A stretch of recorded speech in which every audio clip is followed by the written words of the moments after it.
That one was spicy. So the Warriors have to play 48 minutes. I see this going 7. I have it. I have the Nuggets in 7. Ant-Man, Batman, Watchmen, Lakers at 5.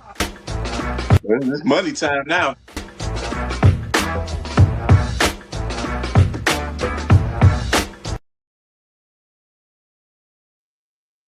All right, what's going on YouTube? What's going on, man? Yeah, I'm throwing together a show tonight. Listen, I'm at this point where I just want to talk basketball, man. There's a lot of crazy shit going out there, a lot of stuff to react to. We got the finals. They gave a nice 2 days off for the Cats. They gave a nice 2 days off for the Cats, the finals. And so, we got some downtime to talk, man. And Mr. Mind the Game, he got the pot stirred up because he cannot just, bro. They understand what they're doing. He cannot just go to the background and just shut the hell up. You know what I'm saying? He gotta get all eyes on him. But he's trying to defeat a certain narrative. He's trying to defeat that narrative about him not having a bag. Now, it's so funny for him to talk about the points and this, that, and the third. Again, look, you're talking about 3 of the top scorers of all time. If I look at the centers, Hakeem damn sure had a bag. But Wilt, Shaq, and Kareem. The Kareem had moves. He had moves. The difference when you talk about them guys, is you had to get they all centers. You had to feed the ball. Now you could run offense to Wilt. Wilt could do just about everything. Shaq was not a guy that was going. He was going to put the ball in his hand and initiate offense. He got to get to the block. But all 3 of them, they got to the block, and they got 10,000 points. LeBron's situation is he's a perimeter player. He's a perimeter-born player who gets to the paint. Now he's very unique, and I get what he was trying to say, but bro. This is like some nuance needs to be had about this conversation. For sure, some nuance needs to be had about this conversation because what Bron doesn't get, you know what I'm saying? What Bron doesn't get, if you're a guy with the ball in your hands all the time, you're a guy who with the ball in your hands in crunch time. And that's when we need your bag. That's when we need you to not just, we can't have you score like you do in the first 3 quarters, because this is a different part of the game. It's different stakes come fourth quarter. It's definitely different stakes come the fourth quarter. So as I'm watching all of the reactions, the mind of the game, boy, I'll tell you this too, man. That podcast is hard to sit through. You gotta love LeBron and have a minimal level basketball IQ. For real, because it's just Nash glazing, LeBron pandering to his audience, his fan base. They don't know basketball that well. You know what I'm saying? When we talk about bags again, y'all want to talk like Iverson. Y'all want to talk great scores like Melo. And again, that's not all you need, right? There's a lot that LeBron does you cannot teach. There's a lot that LeBron does that helps his team win. There's no doubt about that. But see, in my opinion, and my take on it is LeBron wanted it all. He wanted to feel he was the most clutch. He wanted to feel he was the most dominant. He wanted to be everything. Let's keep it real. The fact of the matter is all of these guys are chasing the ghost of Michael Jeffrey Jordan. Because at the end of the day, Michael had it all. There was no part of the game from the first minute to the 48th minute where Mike was not that guy that you could get a rock to and make shit happen. Let's keep it real. Magic Johnson, another one. Larry Bird, another one. Hell, Steph Curry, Kevin Durant, all of these guys from minute 1 to minute 48, you can depend on them. Like, Shaq was a different story. Shaq was the first 36, 42 minutes of a game. The last 6 was all Kobe. And again, Kobe, another one. 48-minute players who Yeah, they might have had some weaknesses. You're not going to Steph Curry for you're not going to Steph Curry for three. He's not trying to get.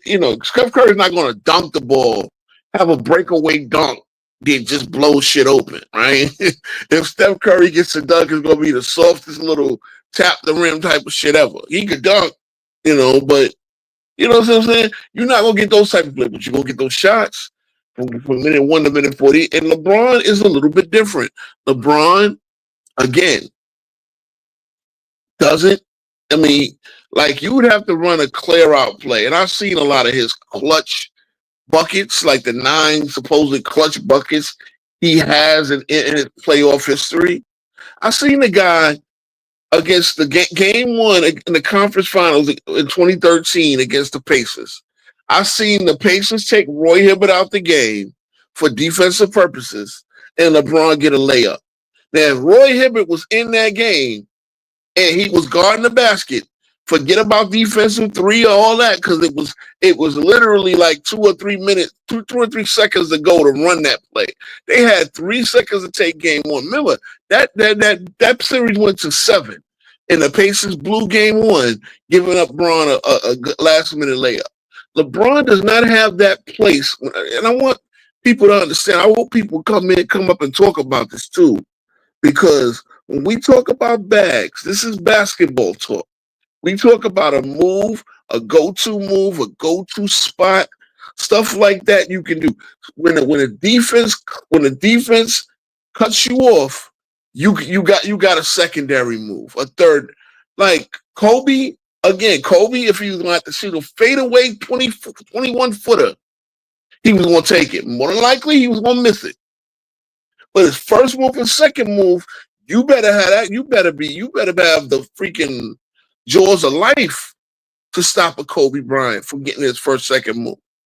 You feel me? And that's the difference, man. That's the difference. You know what I'm saying? We talk about these, but again, which bag do you need? Some cats just got the basic bag. They just got a sack that you can throw shit in. You know what I mean? Do you need the most fancy bag? No. You don't need to do 20 million dribbles. Like what he's saying is we taking all these extra dribbles. Again, look at SGA. And I think SGA's bag is okay. But SGA got at the end of the day, I can get fouled. You talking about the last minute, 2 minutes, 3 minutes of a tight game. Who can you go to? Look at the guy. Look at Halliburton. Look at Halliburton. Now Halliburton makes some things happen.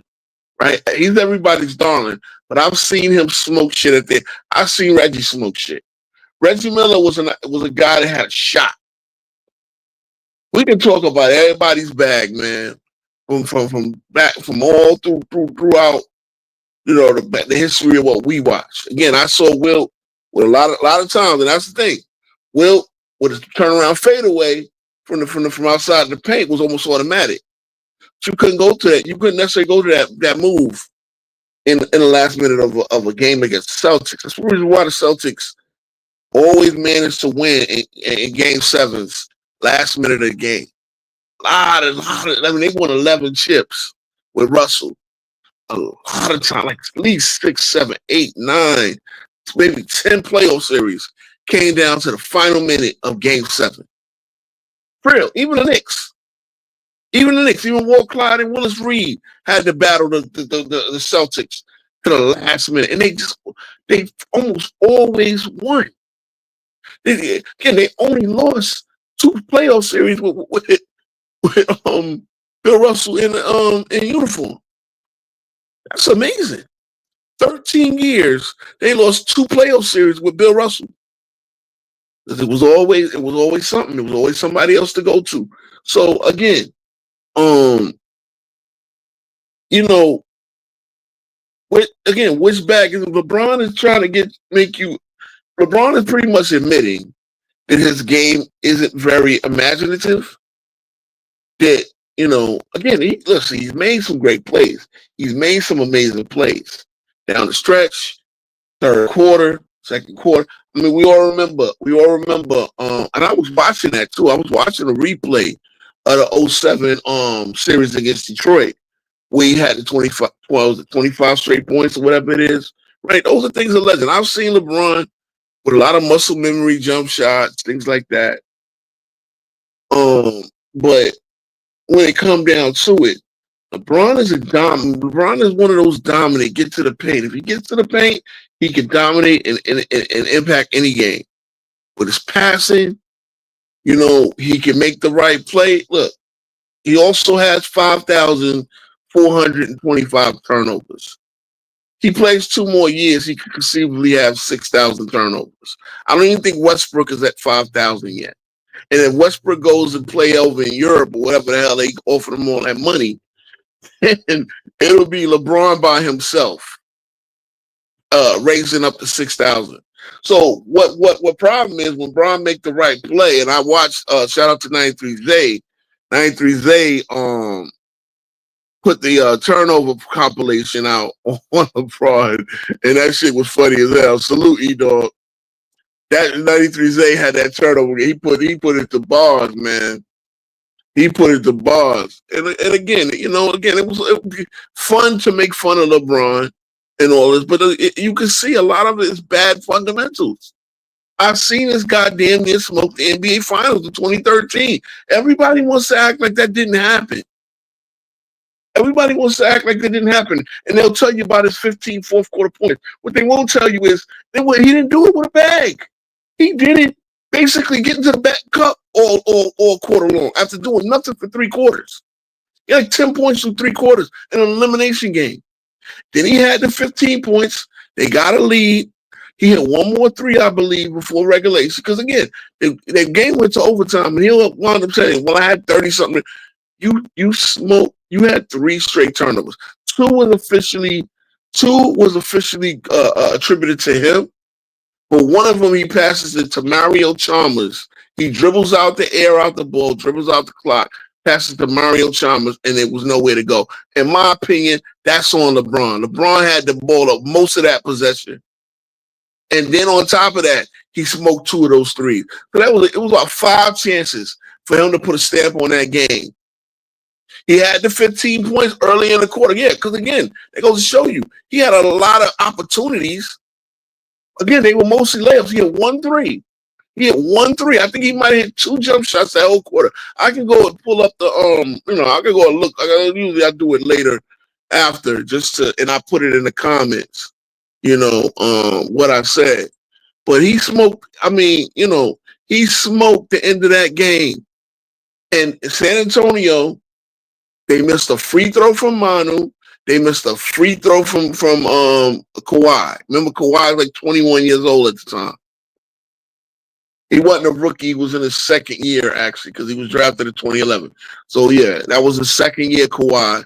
Manu, Mr. Lair, both of them were 80% free throw shooters. If they go 3 for 4, sandwich bag with a flap. You know what I'm saying? If they go 3 for 4, the Ray Allen 3 doesn't even matter. You understand what I'm saying, guys? For those LeBron fans that love to say, well, Ray Allen and Chris Bosh did their job, they already did their job the whole game. Because you know what? It was Ray Allen and Chris Bosh who started that rally where it was kind of easy for LeBron to come in off the bench and get to the cup. Again, San Antonio was kind of nursing a 10-point lead. I'll never forget that game, bro. This is game 6. San Antonio's up 3-2. You understand what I'm saying? And LeBron, trust me, it would never, I know, if it was a 5th, I know, random clips, here you come to defend LeBron. You're not going to get on stream, but you can defend LeBron. The bottom line is this, I'm talking about what did happen. And all LeBron was going to be clowned forever. Because guess what? He won in 2012, but he would have been 1-3 in the finals. And he would have been a direct reason off of his indecisive, no bag having ass why they did. And that's the thing. So a couple of years ago, you always defend LeBron random clips. Stop. I can't take y'all cats to come up here and defend LeBron. Go ahead. 2013 hurt me, man. We had that. Yo, yeah, bro. Oh, yeah. I had Tracy McGrady almost should have had his one Yeah, championship. championship, right? I was watching him on the bench. He was praying, and like you said, Kawhi, Manu, they smoked those They smoked free the throws. free throws. Manu was terrible in the overtime. All of this was needed. And again, Yep. LeBron had his 15 fourth quarter points, but I'm telling you, they were not that impactful, bro. They were okay, right? You can say that they're not, but they were mostly layups. And it's like, see, this is like my big beef with Halliburton. Anybody was watching me with Zay knows that. See, Zay, you know what Halliburton? You saw the game 2 against Halliburton. He had 5 points late in the third quarter, right? Then he hits another 3, and he hits a little layup. Like, none of them are impactful. They're down by 18, 16, 15. They almost came back. They got into down to, like, I think 13 or whatever. But none of them were like, yo, this is getting us back in the game. I've seen Kobe, MJ, I've seen all the greats make plays with their bags, with their just breaking defense down off of hitting amazing shots. LeBron was just getting to the cup. And okay, those count as 2 like the rest of them. But again, if San Antonio hits some free throws, if San Antonio don't take Duncan out not once but twice, Facts. Not one but twice, because one of them, Mike Miller chased it down. That's when LeBron got a second chance at the 3. All right? I remember these plays, bro. This is 12 years ago. And I remember these plays from the finals. You know what I'm saying? Popovich even said it. And guess what happened? As we know, the next year, I don't like to get Randall saying if was the 5th. I don't like to do ifs because it's what happened. Shout out for those that watch The Wire. What did Avon say to the referee? The referee was so shook at Avon because he missed the foul call. The referee was trying to say we're gonna put time back on the clock and run the play again. Like Avon was like, what the fuck? So you play it one time, so there's no if. And when people say if this would have happened, that would have, I don't like to play that game either. There's only what did happen. But all I'm saying is this is how close. Like I felt bad as much as I supposedly hate LeBron. I felt bad for LeBron at the time because I'm like, damn, bro, I want the Spurs to win. Because I don't want these Heat to win. LeBron and the Heat, they got on my nerves the way they front ran and act like they was shit, especially that year. But I didn't want LeBron to go out like that. I wanted him to go out shooting. I didn't want him to go out making 3 turnovers, soft turnovers, supposedly saying I made the right play. No, you didn't. You turn it.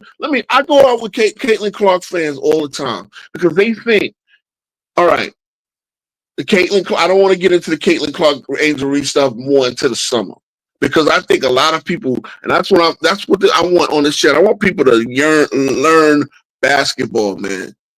They think that a turnover, the worst thing you can do is turn the ball over because it's a waste of possession. You know, you ever play 2K and accidentally hit the shoe button? Okay, he must have dropped off. But if you ever play 2K and actually hit the shoe button from half court, that's better than just making a bad pass that goes out of bounds. Especially if that pass, I can understand if you were trying to hit somebody going cutting to the basket and the pass is just mistimed. But if you're throwing a side-to-side pass, if you're doing a jump pass in the air, those are horrible turnovers. Because, again, they lead to live turnovers. They lead to fast breaks coming the other way. No, there's a reason. There's a method to my madness, random clip. And, again, that's part of the story. Because guess what?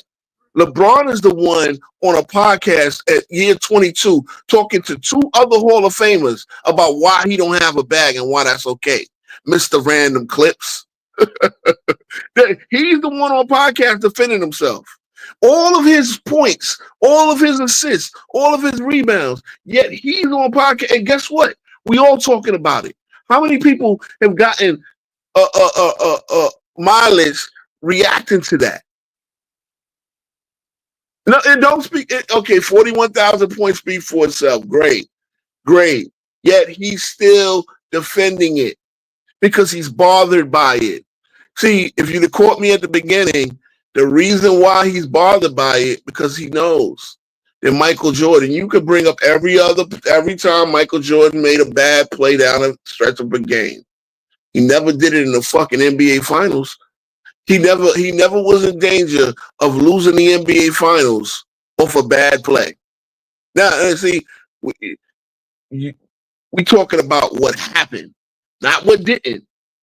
LeBron, again, the Lakers scored 85 fourth quarter points.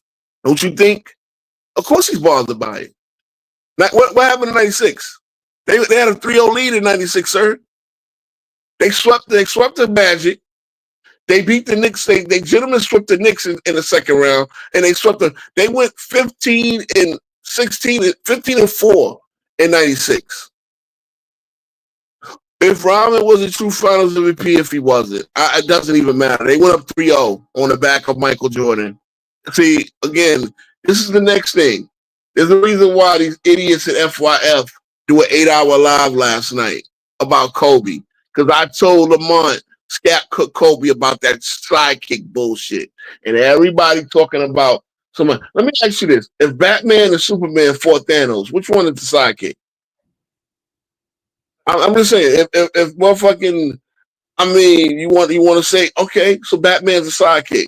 But Batman might have some contraptions. He might have had a physical strength, but he can make some machines that can fuck that, Thanos. And Thanos coming with an army, all right? So you're gonna need the whole crew.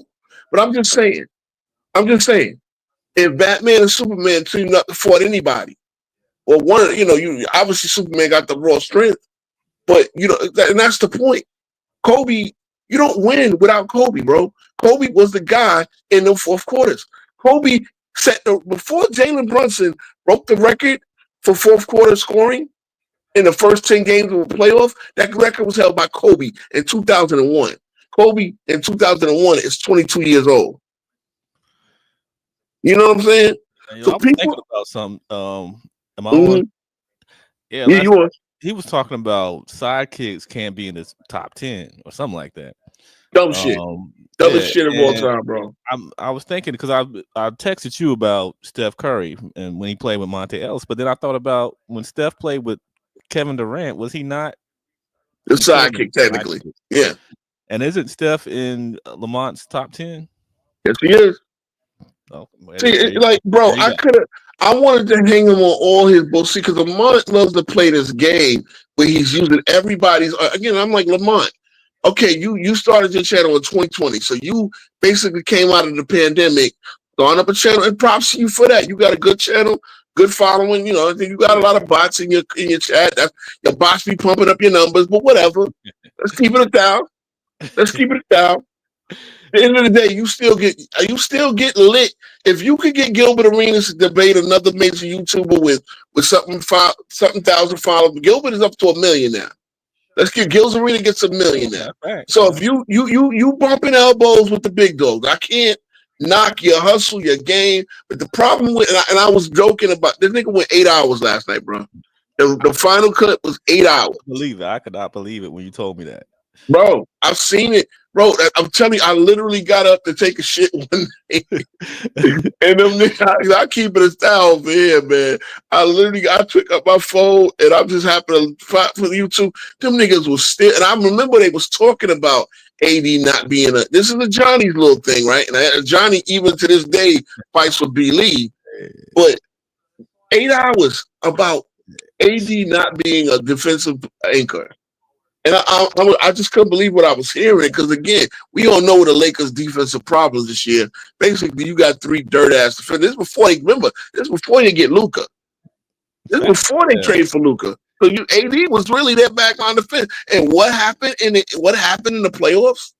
You had nobody to guard Rudy fucking Gobert. Exactly. Rudy smashes them. That's crazy. Shout out to your boy STO, because STO, I don't think he liked me much. Because he came up on some stylish shit. And I just put some shit about Magic, and he had to throw LeBron into it and all his numbers and all that. And he copy and paste numbers. I love guys that debate like that.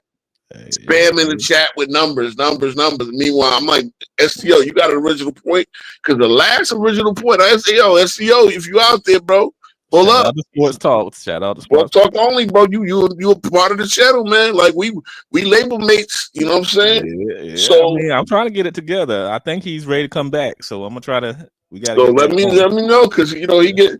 But again, the last time you made an original basketball take, you said the 2 Megamon, and I couldn't see you. Look, bro, no talk. But one I wanted to get in there is the defense. Mm-hmm. Who was going to be that rim protector? Who was going to be that rim protector? Mind you, I'm assuming at that point they might play the Denver Nuggets in the first round. So who was the guy who's going to stop the Joker from just tearing y'all up down low? Who's the guy who's going to stop Aaron Gordon from slashing and getting dunks on the back end or for lob screen, screens and shit like that? And that was my point. Yeah, when he was talking that was my point. He was like, those two were masterminds, but they can't do everything. They can't defend everybody. They can't do all of that. So I want this to be understood because this is the key point that only I'm bringing up. Only because I went and counted their points in the fourth quarter. Is playoff basketball, especially fourth quarter scoring, is look. Obviously, you got to be in the game. But what you do in the fourth quarter, especially considering these games are tight, and as you see, no lead is safe. Even OKC found that out the hard way, right? What you do in the fourth quarter is most important. So, Mr. 2 Megamind, the 2 minds, the 2 mega brains, they generated 85 fourth quarter points in 60 minutes of basketball. Wow. Even Johnny starts using that as talking points. Well, yeah, this must be on JJ Redick because yo, we're at the point now where, and again, this is the problem. This is the problem. I wish JB was up here to discuss this because we're at the point where their plans is to make Bronny a rotation player. Man, which tells you they have nothing by way of the draft. They don't think they're going to find anything in a free agent market after the draft. They don't have money to spend free agent wise. They don't have anything to make a good trade. This is what JB, my co-host, has been railing on the whole time. I wish he wasn't at work, bro. I'm gonna try to clip this up and send it to him because he knows. He gonna tell me, there it go, bro. We've been having these conversations for years, bro. For years. That's why I say, like, that the idea of the podcast is just me and you talking hoops, bro. For real. You know what I mean? Because some of the conversations we've had have been this deep, But at the end of the day, now you have one of the guys who claims he's the GOAT, but some of you guys got him top 5, some of you guys got him top 8. Oh man, I wish. So I finally did do I'm gonna put it in the comments. We'll see if I can copy and paste. But I finally did my GOAT criteria, right? I finally did my GOAT criteria, and I pretty much explained it as a 10-point criteria. Weighing, like, the first thing I want to be weighing, I probably need to change the percentage, because the first thing I want you gotta be dominant yourself. You gotta be a great player yourself. So the first thing I'm looking at is who you are as a player. Like, meaning, I'm going to take you off your great team. I'm going to put you just on the average team in the league, and then I want to see how far you push them, right? Because to me, I think Dominique Wilkins was a great player on an average team that could never go any further than that. And he always kept them 49, 50 wins, right? So really, without Dominique, they're probably a 35-win team. But he kept him alone and not having no other great players, just Doc Rivers and Kevin Willis at one point, pushed them to about 49, 59, 50 wins. So they would the most they would ever do is the second round. Melo had a lot of that as well, especially in Denver, and then come New York, where you're not going to get any further in the second round because you've got a lot of mid players around them. Now again, they're not being totally complete players is another thing, but I'm not going to say Paul Pierce is better than Melo because Paul Pierce eventually got Kevin Garnett and Ray Allen somewhat in their primes on his team. You understand what I'm saying? To me, that's the difference between Melo was way better than Pierce. as an individual player. And I'm gonna always put that in consideration when I'm ranking, you know.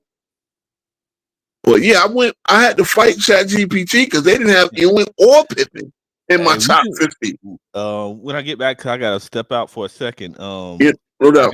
I got your ChatGPT stuff. We can do it live here.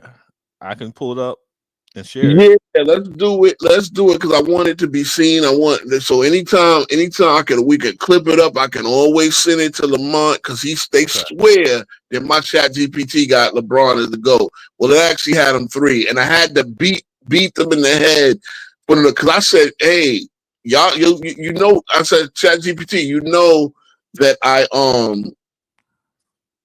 dock people for having bad playoff performances, and I dock people for not making expectations. I had to remind them that LeBron had finals favorites that didn't even make the playoffs. Oh yeah, I forgot. So that's how ChatGPT do. That's how I know they be finessing chat. And so when Lamar puts his ChatGPT, he's got the one he paid for, and you can ask unlimited questions.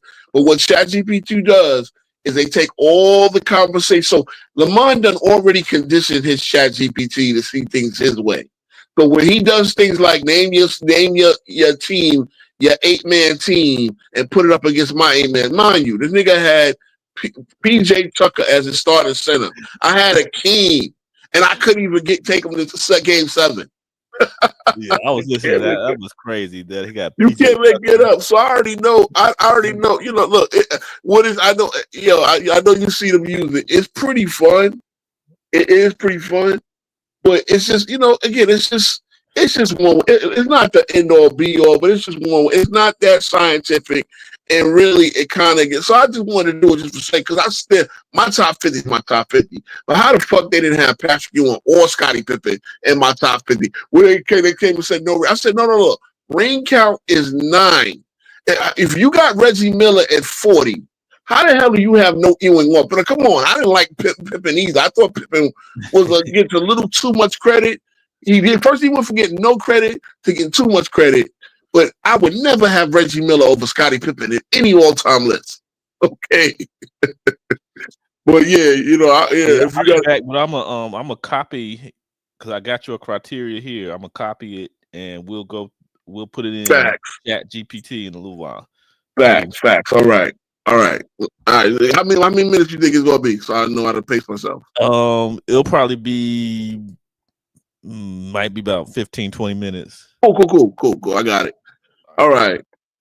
Like I said, man, look, anybody, I know a lot of people comfortable commenting, typing, but anybody want to come up and have a conversation, I could definitely drop the link. I'll drop it right now. You know what I'm saying? Because I'm not like Lamont. I ain't like Lamont. We'll talk for fucking 30, like that. That nigga talk for 30 minutes, bro. He talked for 30. No, he talked for 6. If that live was 8 hours, he talked for 6 hours. But he will talk for 30 minutes at a time, and you're just, and again, you gotta when you go up there because I go up there, I always go up there to have a basketball conversation.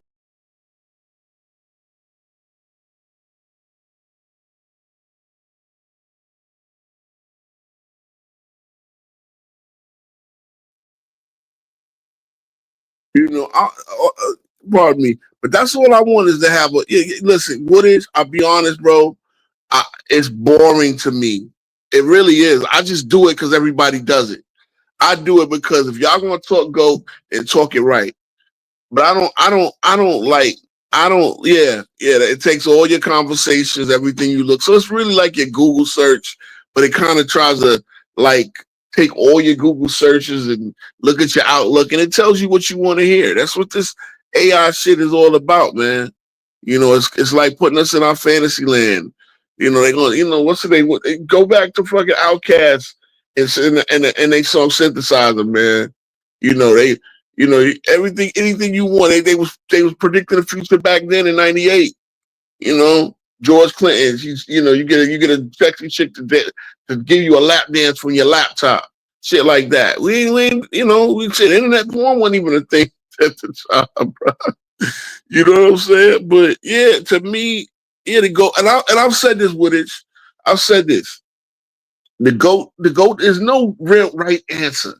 You can't it's everybody's opinion. So the GOAT conversation is subject. Look, there's wrong answers. Unless you Popeye Jones' mama, that the wrong is Papa. You think Popeye Jones is the GOAT? That's just wrong. You know what I'm saying? I say Popeye Jones because it's like one of the funniest names. Like even AC Green. AC Green is the GOAT of longevity. AC Green, but see, you can't. There's no wrong answer. The only thing you get out of it is debating people's criteria, and that's it. Really, all right. So what do you look for? Blah blah blah. But there really ain't no right, wrong answer. I don't disrespect anybody. I don't disrespect anybody. Papa Jones is, but even he will say, you know what I mean? Like I might be one of the GOAT role playing rebounders. You know what I mean? Papa Joe, so they be making fun of me because I know these random names. See, I don't understand. Like, I had these niggas basketball cards, bro. I go back to the days of basketball cards where I learned. And so when they try to make fun of me saying, oh, I said Frank Bukowski got an elite up and under. I never said this nigga was Kevin McHale. Kevin McHale had the elite up and under game. Kevin McHale was unfucking guardable. Ask Charles Barkley. Ask Karl Malone. Nobody could guard Kevin McHale. Kevin McHale was giving niggas nightmares on that low block. All right. But Frank Bukowski, yeah, he got 14 and 7 one year off that little decent up and under game. So when I say that, again, these cats don't know nothing. They want to talk about the 90s and they just bring up names, but y'all don't know nothing about, I can tell you about the bum ass nigga at the end of, I can tell you about Omar Minaya, the former Mets GM son, and a little bit about his game because I've seen him play a couple times against the Knicks. All right, I can tell you about the most mundane player. Them niggas didn't know who fucking Norman Powell was, and I was pushing him for All-Star on this channel. Norman Powell been in the league for 7, 8, 10 years. And Norman Powell was when Kawhi was out, was holding it down for the Clippers, helping them. That's a playoff team. They got knocked out in the first round, but that's a playoff team. And Norman Powell was a big reason for that. They don't know shit like that. So when they talk about you don't watch the game and you don't know the game, blah, blah, blah, bro, not only that I knew these cats. I used to have the basketball cards, bro. And I didn't collect my basketball cards for value. I just threw it. I threw my basketball cards on the fly. I did have little a lot of times you get doubles and triples. Like I had the Mark Jackson one. That's the crazy part, bro. That Mark Jackson one with the Menendez brothers, the fucking kids that killed their parents. They were sitting courtside of the Knicks game. This is the 1990 Mark Jackson. That shit is valuable, bro. I must have had that card 3 or 4 times. So if I'd have kept one in mint condition, bro, I could have had a fucking bag, man. But at the end of the day, that's how I would learn things about these players. And then I'd see them on television. And I know these names, Lloyd Voigt, where he went to school, all that shit. So real talk, I mean, my frame of reference just comes from remembering hoops, man. Just watching hoops, remembering shit about their game. I can watch a team now and get an idea of how they play. I can see them two games. I'll just happen to watching them on NBA TV on a Tuesday night. All right, this is how they play. You know? Yeah, it's subjective. So, bro, when I came on, I would have to watch their content further back, but I remember going on Johnny Go James Kingdom, and I said the first thing I ever said to them is, bro, look, the GOAT argument is subjective. It's no right answer. So now all they do, there's no right answer. It's really your criteria, and that's where the debate comes in. That's what and it becomes fun in debating. Bro, okay, so what do you look for? Blah blah blah, and then you just debate. If you catch somebody with an inconsistency on what they, one cat had, I don't know. He said something. He had Havlicek as number 5 because it was getting to the finals more often is most important, and they didn't even have Jordan in the top 10. Because that's what happens when you guys, you know, when you do shit. I try to look at everything possible. Even the one I typed out, last night wasn't the best. It wasn't exactly what I was talking about. You understand what I'm saying? But at the end of the day, I finally put something down on paper. You know what I mean? So yeah, it is subjective. And again, it's what you look at. I told him I don't do 6-0. You'll never see me say 6-0, 4-6. I think that's lowbrow, to be honest. I think that's lowbrow. You know, honestly, bro, I want to talk about teams. I always tell, bro, why don't y'all debate teams? What would the 2001 Lakers do against the 96 Bulls? What would the 2017 Warriors do against? I don't know. Even the 24 Celtics, last year's Celtics. What would those two teams do against each other? Debate teams from the same era. Debate teams across era. Nobody can do that though, bro. They want to talk about players. It's not a one-on-one game. It's a 5-on-5 game. You know what I mean? It's a 5-on-5 game. Kwame Brown. Look, Kwame Brown is definitely one of the best YouTuber former players to do YouTube, and he do it like me. He just do it out his car. You know what I'm saying? He do reaction shit and all that. And look, Havlicek is in my 20s. Hondo was a motherfucker, bro. Hondo was an assassin. I got no smoke for Hondo. I got Hondo over Scottie Pippen. I was telling Lamar that last night. You talk about a sidekick, because guess what? After Russell retired, the Celtics won 2 championships. Hondo averaged 22 points. He was the leading scorer in 74. Hondo almost got them to the finals against my Knicks that won in 73. Don't use Hondo and Bill Russell as this checkmate for Michael Jordan, because you're stupid. And that's what I wanted to cook Lamont on, because again, Lamont thinks he knows more basketball. He thinks he's talking to a bunch of idiots. And it's like the 1 minute you disagree with him, he's never caught me on an inconsistency, ever. Yep. Russell, see, that's the thing about, and I want to talk, Celtics fans, they're pulled up. What's the name? There's a couple of Celtics fans up in there. And there's one, like, I want to talk to Celtics fans knowledgeable, because I think, like, the Celtics got a crazy history. Obviously, it was Red Auerbach just always duking motherfuckers. But the Celtics always kept the machine going. You know what I'm saying? Yeah, man. Basically, yeah. Collins was great. Dan Issel was great for Denver. A lot of cats don't know the history, man. They talk history, they don't know it. Yeah, Celtics just kept it churning. Auerbach went and drafted Larry Bird with the 6th pick. Again, they was always grabbing picks. They were always grabbing players. That's how they did. I mean, this is why I want Knicks fans to pull up here and really talk, because we keep, especially the brothers that all ball, they listen to them go back and forth. And it's like, look, everybody got different perspective, but the answer is you just gotta get fucking players. Get great players, get the right coaches, and you can win championships. That's the difference. I want people to understand, man. When you talk about back, see, LeBron and his situation is LeBron could not get that right mix. He could not get a team over the hump.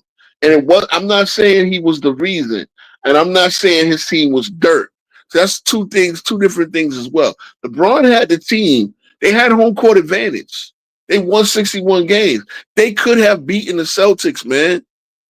They could have. The Celtics fucking center was Kendrick Perkins. Okay? You want to tell me Shaq was so old and fat, but he still could have, at that point in his career, cooked Kendrick goddamn Perkins. All right? I mean, one year, Kevin Garnett got hurt, therefore Dwight Howard beat them. But again, like somebody said, okay, Kevin, they pivoted with Big Baby Davis at the 4, and then Big Baby Davis still gets you some buckets. Not like Kevin Garnett, I understand, but you still had three top 100 players. You still had Pierce, Allen, and Rondo. So they could have worked around that. Orlando beat them. Thank you. The Cavs. Are you still here, Randall Clips? Because a lot of people have the opinion that the Cavs should have beaten at least one of them. Yeah, they were again favorite to win the series. So that's what I wanted in my chat GPT. Yeah, how many times did LeBron lose as the Vegas favorites? How many times did he lose as the Vegas favorites? Too many times. I'm back for a few. Okay. You good? I've got it pulled up if you want to. Yeah, we can do that. We can start chatting it right now. Okay. But yeah, I was talking about all that chat GPT stuff and all that. Again, I think that because a couple of guys were saying, yeah, the GOAT debate is boring. It is to me too. I have it because everybody talks about it. Like I'm not going, it's like you know what I'm saying. I could go. Okay. It's a tease or. Go ahead. Can y'all see it? I think we got to change the format to push out our icons to the side so I can get to the middle. Let me see. Style. Shit, I can't even see it. Got to change the preset. Oh, hold on. Yeah, push our icons over to the side. Oh, okay. Format. Yeah. Let me see. Hold on. No, I don't want to do that. Let's see. You can hit controller better than I can. Okay. There you go. All right. So you might want to zoom in a little bit on the Yeah, then I got all your criteria in there. Okay. I don't know if you want to go through. Yeah, we can read it. Okay. All right. Yeah, I can't read it from here. You got the better reading voice than me anyway, man. Okay, you want to just say. Okay, so number 1, 20% individual greatness and dominance offensively. Things supported by MVP awards and other award accolades and individual stat dominance, scoring titles, league rankings, and various stats, top finishes and major stats, all NBA selections, all-star selections, MVP voting, etc. These factors indicate an approximate idea of where a player is ranked in the league in given years. 8%, yeah. 8% peak greatness. Players need to reach a pinnacle of their career where they are widely regarded as the best player, a top 3 or top 5 player. Essentially, those things are supported in criteria number 1. 15% team success and player impact on success. To be considered a GOAT player, one must have played on a team or teams considered dominant and all-time great. Example given, Wilt Chamberlain's 2 championships teams are largely considered 2 of the top 5 to 6 teams of all time based on record and playoff performances. And he was a vital contributor to both. Losing records on individual teams can negatively impact standing based on quality of supporting cast.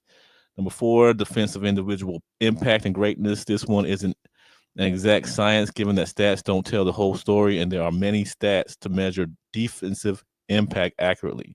Defensive accolades must be applied with respect to players who played prior to the 1973-74 season where defensive stats and defensive awards were not recorded or awarded. General reputation and scouting is what contributes to this criteria.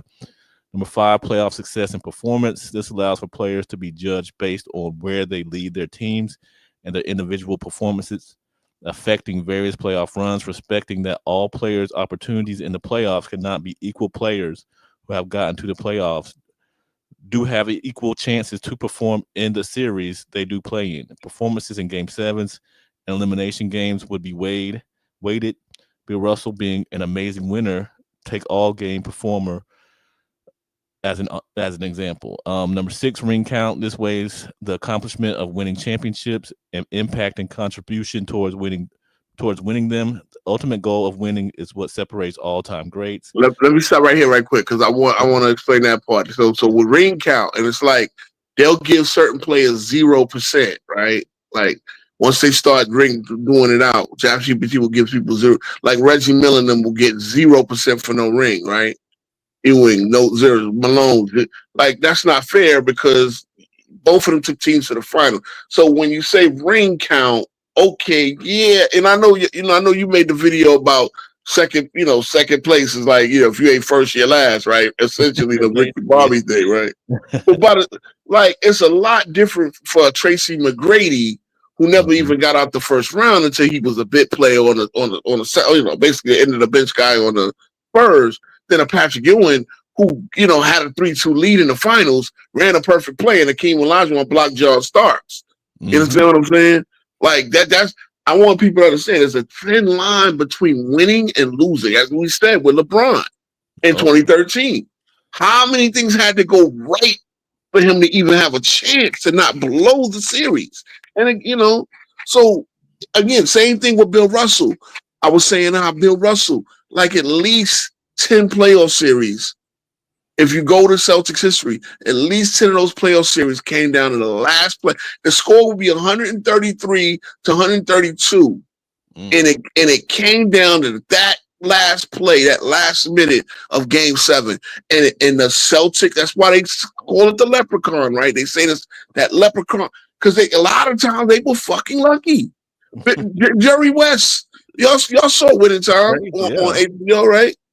So, yeah, it's like when you say the ring count, I understand how many times Jerry West was this close. The logo was this close.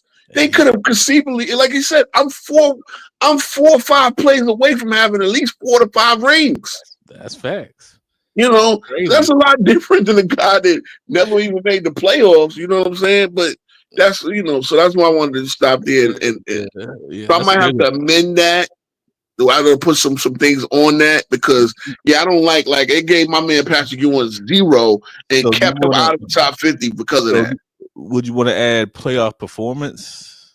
Well, yeah, playoff performance is in there, but it's like so it's almost think about it. End of the day, you're a great player. You have to lead your team to be great. So, Bob Petty could have had 3 rings. Mr. Random Clips. Yeah, I got to talk about it. See, that's the thing. I don't do 2 and 4. I don't do 4 and 6. I don't do finals. I don't do none of that shit. Because at the end of the day, when you unpack, same thing. The guy that said you got to get to the finals the most. Well, Duncan only made it 6 times and won 5. Yeah. Jordan only made it 6. So say you only made it to the final. Some guys never even sniffed a goddamn second round, and they were great. Understand that, guy. Elgin Baylor, he didn't get 0. He got none. He didn't get no. Well, they gave him a ring because he retired. After 9 games, he was injured, but he was on that 72 team for the first 9 games. But he retired early in the season. But they still they still gave him a ring. Yeah, he only got that 1 ring, and he didn't even really contribute to that 1 ring. So in the same way, and again, it was the same thing as West, where they were just a few plays away from having 4 or 5 rings. Neek never got to the Eastern Conference Finals. Facts. So what am I going to sit there and say that Neek is dirt? But I'm going to also, I'm going to also put a guy that kind of did get close a little higher than him. Then he did he did go to the Clippers, and I know the injury from '92. Spurs, yeah, he had a chance at the Spurs. And obviously with no Robinson, they had no chance. And even Sean Elliott got hurt. But yeah, man. Okay. So you could all go to 7. Okay, number 7, 9% frequency in NBA record books. Self-explanatory. NBA stats and individual record contribute to a player's resume. 8-10% consistency of team performance versus expectations. Team performance versus expected wins and losses over underlying playoffs, betting lines, etc. Preseason championship odds are taken to account. Stop right here. Stop right here. Because this is the one. This is where I start to dock LeBron. And Randall Clips, you might hate this, but let me tell you something. If your team had an over/under, because it even matters now, and I say this is going to be a thing too, with the leagues, with all the sports leagues openly embracing Vegas. When over/unders and these rings and these point shaving, look, I can get into the history of the point shaving scandal back in 1940, 1949, 1950 with City College. City College is right over here in Harlem, right? And that was one of the big, that was like Duke back in the day. In 1950, they were like Duke. Okay? That was the center of the betting scandal. And remember, this is when college basketball is way bigger than the NBA. College stars were the biggest stars, or like they were up there with baseball, and college basketball stars were up there with baseball and shit. Okay? They were up there with Mickey Mantle. And the fact that those players got caught by the mob was giving them money to, like, you know, that they even said that was even a storyline on The Sopranos that what's the name was the one that invented point shaving. The fucking the boss of the New York family, whatever his name was, Carmine. He was the one that invented that back in the 50s. That was the whole storyline. But that they were giving these players who were making no money a couple, you know, a few $100 or $1,000, $2,000. Think back in 1950, that was a big deal. But I'm gonna get, you know, I know I'm on a tangent, but that was a big deal, and for that reason, City College scrapped their basketball, NYU scrapped their basketball program, Manhattan College scrapped their basketball, St. John scrapped their and Columbia, I think was the other. 5 of the Big Ten schools in 1950 was in New York. So that sent a lot of big-time college basketball away from New York City. And that means a lot of players weren't coming to New York. They were going everywhere but New York to play. And you had territorial drafts feeding the NBA. So the biggest stars, they're going to go play for North Carolina. They're going to go play. And so they weren't coming to the Knicks, essentially. And that's a big reason why the Knicks are struggling. You know what I'm saying? That Fort Schaefer scandal, trust me, and the NBA didn't want nothing to do with anybody involved in the point shaving because they were trying to survive as the league themselves. And the general public did not want to have anything to do with, you know, obviously baseball, same thing. You could have Shoeless Joe Jackson, the White Sox scandal of 1919, Black Sox scandal, I mean. That was a big, big thing. It really it almost sunk the league. The league had almost died. Because what the general public did not want to deal with was anything that's fixed. Mm-hmm. Fixed sports would have been the death. That's why they had to keep professional wrestling. They had to keep the secret and the illusion that this was real athletic competition. You understand what I'm saying? Right. So I really want to talk about that one because I watched the HBO documentary about that. And that was a big deal. Like, so for all y'all to make fun of the Knicks, man, the Knicks, because real talk, there was a black guy that went to he wanted to go into the army. He was the guy. He wasn't even taking money. He was the guy that just kind of dropped the dime on it. And they said he could have came in the league and destroyed Mike. He was that good. He was 6'8". Nobody else was like tall enough to even deal with Mike. And he could have been on the Knicks, and it could have been the Knicks and the Lakers in the finals, but he never got a chance to go to the league because, again, not only were the people racist, but the fact that his name was involved anywhere near the point shaving scandal, they didn't want to have the league didn't want to have nothing to do with him. They already didn't want to have black players in the first place. So the Knicks would have been the first team to break the color barrier like we did in baseball with Jackie Robinson. I heard that story. Yeah. So, bro, look, we gonna talk. We talk deep up here. We talk a lot deeper than surface level shit with FYF. So now I'm gonna relate that to number 8. I mean number 8, because expected win-loss percentage is very important. Like, right, if you have a 55 over under team, right? Let's say the 22 Lakers had a 55 over under win total, and they won 30 something games. That's I mean, come on. You understand what I'm saying? So this is where I start to dock LeBron James because he had a couple of teams like that. The Miami Heat was expected to win 60 games the first year. They won 50 something. All right. But, again, and they got to the finals. But again, you talk about losing is heavily favored.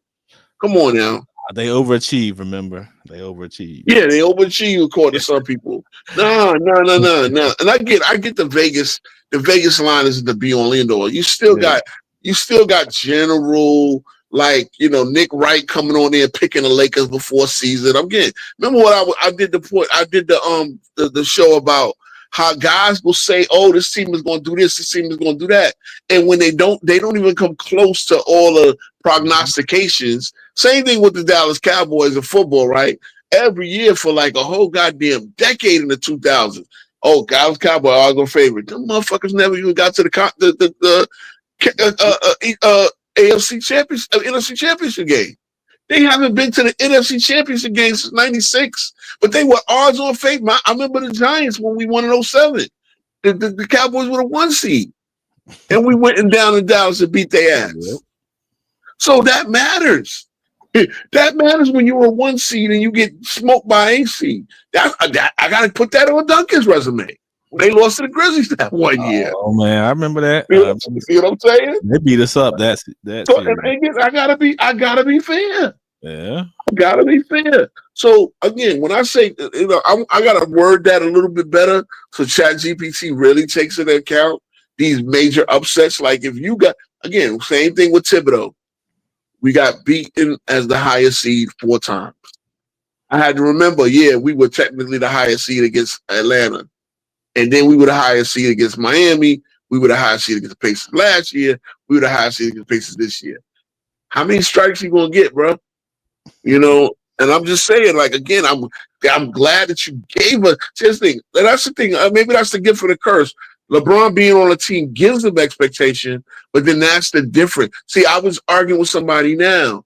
Jordan came back, gave his team expectations. Yeah, it was a nice story that the Bulls won 55 games and got knocked out, and everybody keeps saying they would have got to the finals. They no woulda. Guess what? That was the Hugh Hollins call was Game 5. I looked at it again. I remember watching it. And Hubie Brown X the part where he got Hubert on the wrist, bro. Y'all might feel this. Y'all might feel I'm capping, but Hubie Brown exit out perfectly. I trust Hubie Brown, mind you. Now, when we talk about GOAT list, if it ain't Hubie Brown, Lenny Wilkins, Bob Cousy, these are all these brothers in their 90s. They still here and they still got sound mind from what I understand. Clyde Frazier can probably give you one. He's 82 now, right? Something like that. You don't have a GOAT list because you ain't seen these brothers seen enough basketball. Cozy, God bless you. He's like 96 now, 94, 95. Ooh, I didn't know he was still here. Yeah, he is still here. He still has. You remember couple of years ago, he clapped back at JJ Redick when JJ Redick. Yeah, I remember that. Yeah, I remember that. Yeah, Cozy came on audio. I never forget Blue Chips. He was like, was he 60 something? About 60, late 60, and he was just hitting all them free. Hitting all them free throws. That was real, bro. They didn't have to take that. They didn't have to double. He was hitting all them free throws. Remember, he was the AD. They got they got Nick Nolte to get Shaq and Penny. He was the one that improved the recruiting trip, and he was sitting there hitting all them free throws on camera, bruh. Hey, he might be. It might be a couple of guys older than him. We can actually GPT that too. But let's get through this. My bad. No, you good. All right. Number 9, 8% league impact and leadership. Very subjective, but self-explanatory. And number 10, 5% longevity and durability. Self-explanatory. Years played, years playing 80+ games are taken into account. So that is you got 10. I got 5, but you got 10. So this is getting, you filtering it. Yeah, so and, some of them kind of work, some of them kind of run into each other. They're like, right, longevity. Like longevity is one that I've just longevity, man, and that actually works in LeBron's favor, right? But then by the same token, it also works for a guy like Malone and Stockton, right? Not only did they play the 20 years, but they played 80 games every year except for 1 or 2, right? That's crazy.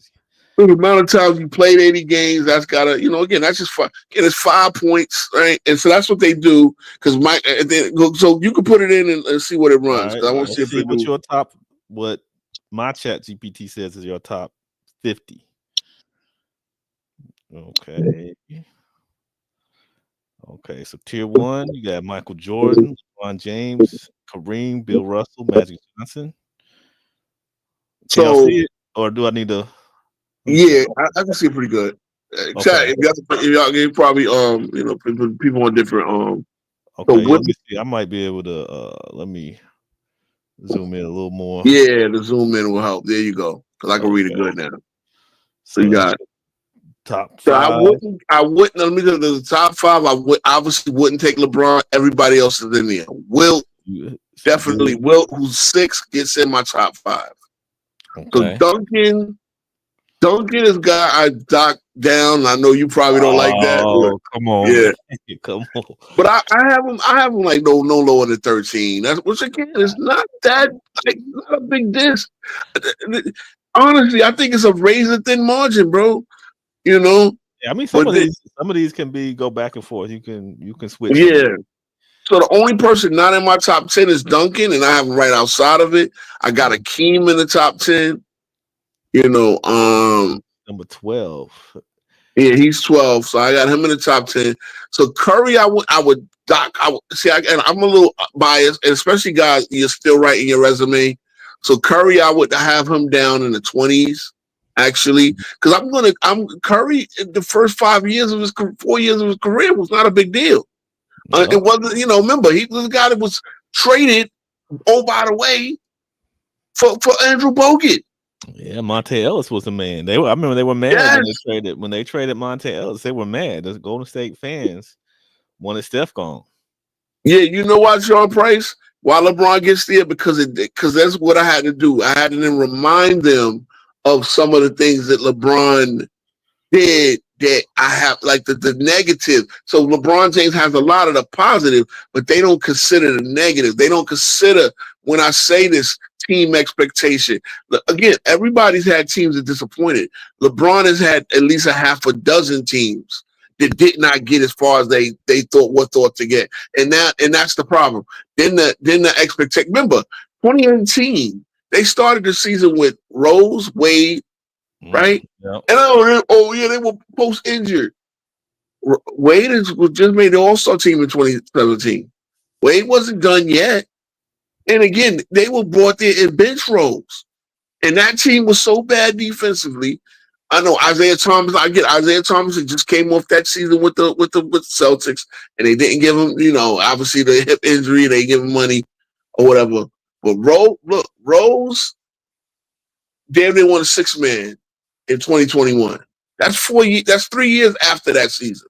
So Rose still has something. Matter of fact, before going to the Knicks, Rose helped the Timberwolves a little bit. They forget this.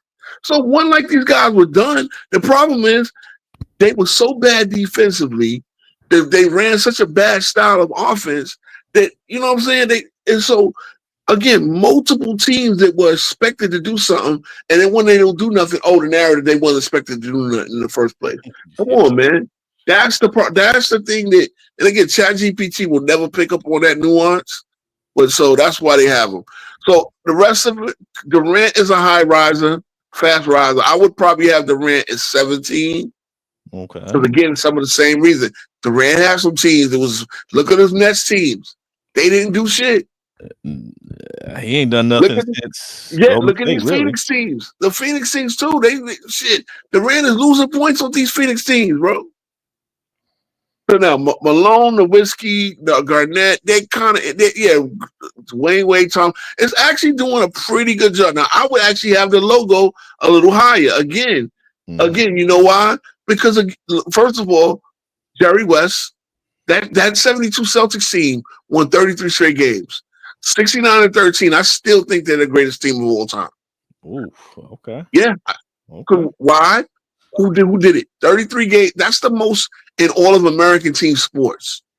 And mind you, you're in a league where you're going to play Kareem Abdul-Jabbar like 6-7 times. Milwaukee was in the East side. Milwaukee's in the West at the time, I believe. So they're going to play Kareem Abdul-Jabbar like 6 times in that league. You're going to play the Celtics like 4 times. You will play the opposite conference 4 times. You play the Knicks 4 times. The team that they will see in the finals.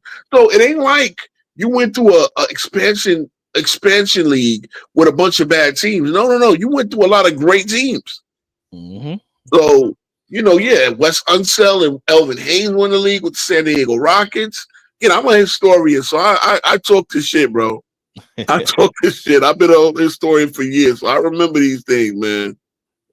Okay. So yeah, Malone. Okay, but the ringless wonders, the Malone, Giannis, he's a fast riser. I'm not mad at him being 22. He could probably be in my teens, but I would have to sort that out. Chris Paul, another ringless wonder, but I guess the longevity they give it to him. Pippen 29. I'm not too mad at that. Okay, so now they put Pippen in. They didn't put Pippen in yesterday. Now I want tier 4 underrated greats, modern legends. I see James Harden. I don't see Patrick Ewing. I don't like this. James Harden never got to the fucking finals, bro. I know he got the MVP. Yeah, it's a different league. Steve Nash. He was an MVP. So he was a 2-time MVP.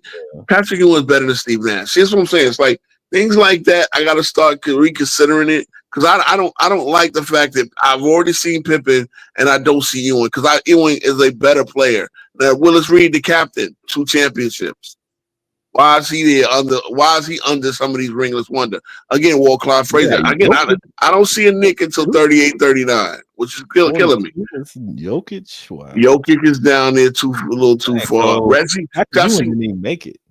See what I'm saying? And that's why I had to start beating him. I had to remind them who the fuck Patrick Ewing was, bro. Reggie Miller. How is Reggie Miller in his one-dimensional ass over fucking Patrick Ewing? Guys, Patrick could have definitely. Yeah, so Dominique. I like the Dominique is there. Again, Paul Pierce not better than Ewing. Iverson is better than a lot of the guys they got him behind. Rodman. How the fuck is Rodman has never been the number one. I'm sorry with the cursing, bro. You good. But yeah, I know it's my show too. But the cursing, but bro, why Rodman? Rodman is a role player. Period. Yeah, Rodman has no business being there. Patrick Ewing has more rebounds than Rodman. The one thing that Rodman did well, Patrick Ewing does more of. Hey. Yeah, I would definitely. Ewing would definitely be over Dennis Rodman because. So it's a lot of. See again. I see that.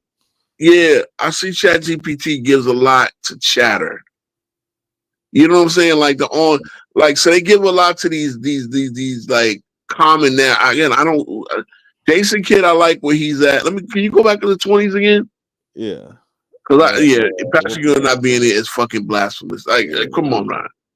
Come on. Yes, Isaiah. Scottie Pippen you wouldn't beat Scottie Pippen in the one head-to-head they had without Jordan. Yep. Okay. I don't care what y'all say about Hugh Hollins. He wouldn't play better in Game 7. You wouldn't have no point.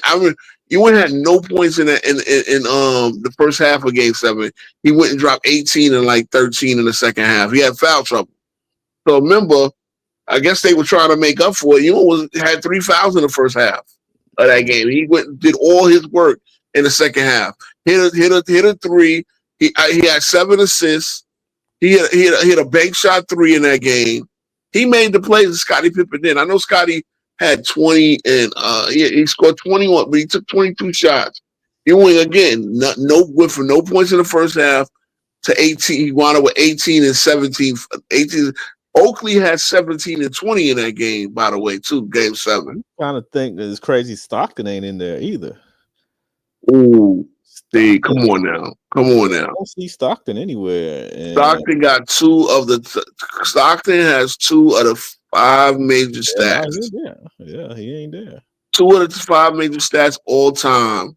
And he has it at a level that I don't think none of us will see ever broken. Like, nobody's going to catch him in steals or assists. Let's see what they say about all of Vince Tracy, Dwight Howard close but miss. See, you got Dwight Howard over Patrick Ewing. What are we doing here? See, that's that Patrick Ewing negative narrative. Yeah, they didn't even put him in the inclusions. Damon Lillard, Jim Butler. Come on, bro. Yeah, Jimmy Butler, definitely not. Yeah, this is crazy. You see, and that's when you have to start. Then you have to, because I didn't watch it, but they, Brandon Lee and them OJ King, they the whole how you have to start browbeating ChatGPT to like fix it. So what everyone, anytime they talk about we put your criteria in, you didn't put my criteria in. And even this one, I still gotta fine tune it. Yeah, that's crazy. Yeah. Oh, they do have the scores. You have to keep. You would have to keep. They would tell you the scores if you start to because they'll ask you down. Would you like to see how we scored everything? Blah blah blah. But yeah, I mean, look, this is a fun little exercise. I would suggest it for anybody. Because again, you don't want to go talk Borsby. Yeah, I gotta run out real quick. Yeah, no doubt. I appreciate it though. I'm gonna unshare it real quick. Let me see if I can get my. Okay, here we go. Let me go and we gonna remove this. All right, yeah. I would suggest anybody do this just to have fun with ChatGPT, just to see what it say. You know, throw your little. I mean, I tried to be detailed. I wasn't as detailed as I needed to be. But again, ain't no out there way. Some of these got Reggie Miller over Patrick Ewing. Not only that, he's like, how, bro? How is Reggie fucking Miller there? Okay, you know what it is? Because the media loves Reggie Miller, and the media loves to kill Patrick Ewing. Then Reggie Miller's not only there, he's right behind my two Knicks that did win championship. Or Clyde Frazier in that game. Man, come on, man. I ain't even. Yeah, not only that, how little they appreciate it, and that's the thing because ring culture, and I guess maybe I should take ring count out. I think I need to reword how I say ring count out because I was trying to say because again it's already covered in playoff success, so I guess it's kind of doubling it up. But it's like I want them to understand that my GOAT list, man, if you're in the top 50. You're great players, but I mean, come on, man.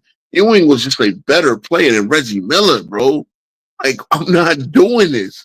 Reggie Miller averaged more than 22 points once. He never averaged anything outside of points. He never had more than 3 rebounds, 3 assists. Never.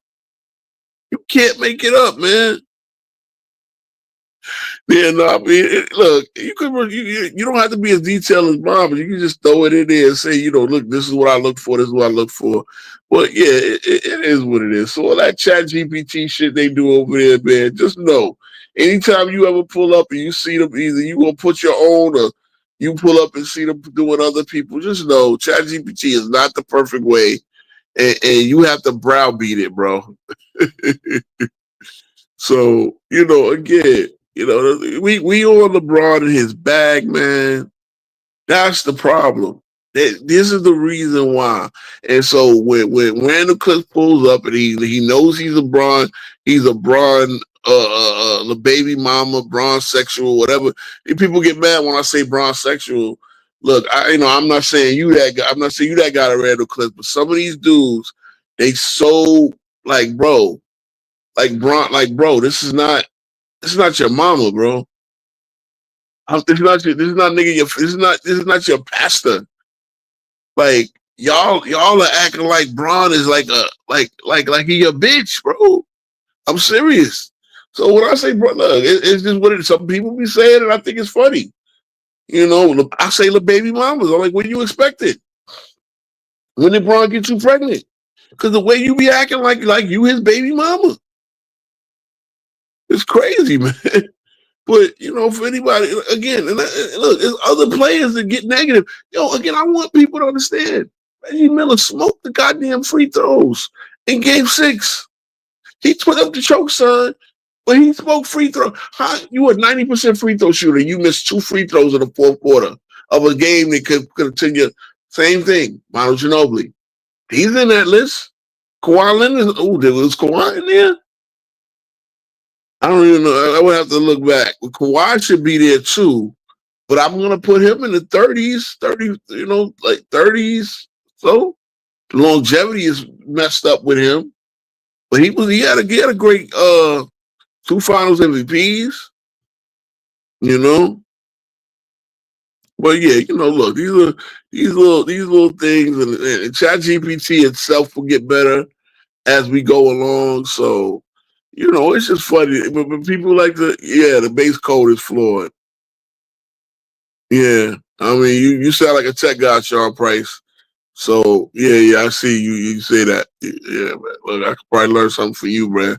But no doubt. I mean, it is what it is. It's just fun. I like knowledge. I've always learned what I could about this game. Again, I'll say my GOAT list ain't even a real GOAT list. If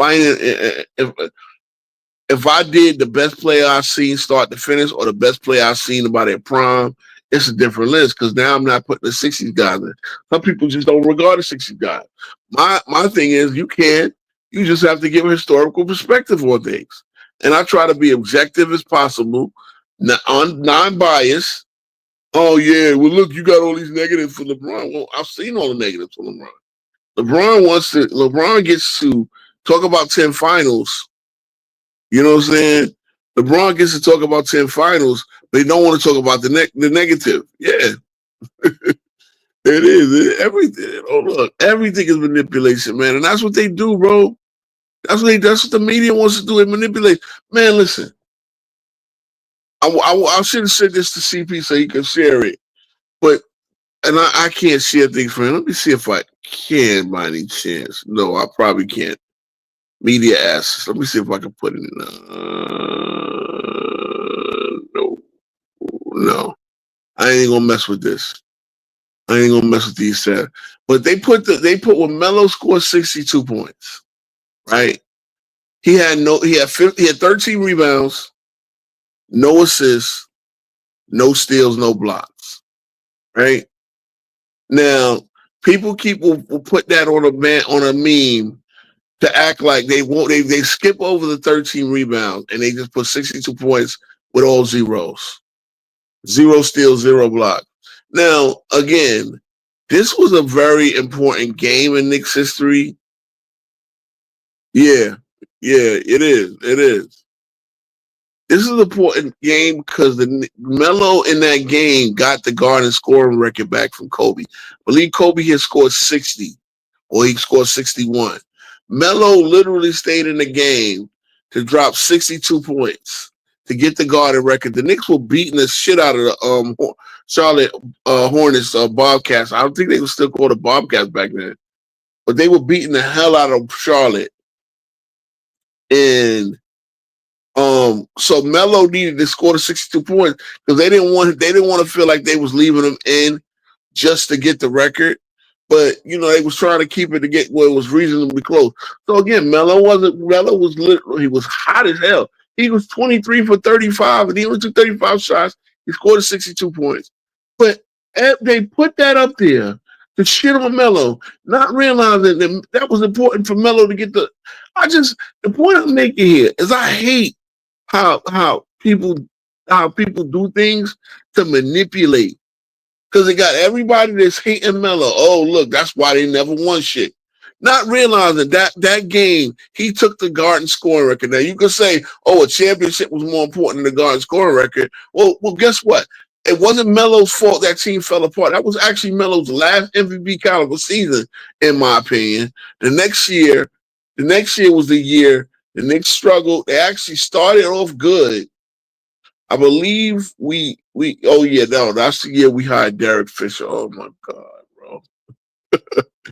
But the Knicks was terrible by the All-Star break. And in the game, I think the All-Star break game was in New York in 2015. Melo needed to get surgery or something. I think was it the shoulder or knee. And he stayed there so he could play in the All-Star game again.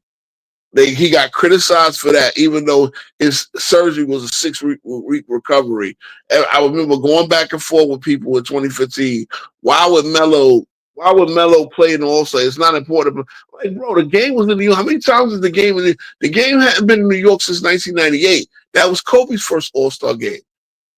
I mean, come on. The game was being in the Garden. Don't you think it was important that the Knicks had a? I mean, man, listen.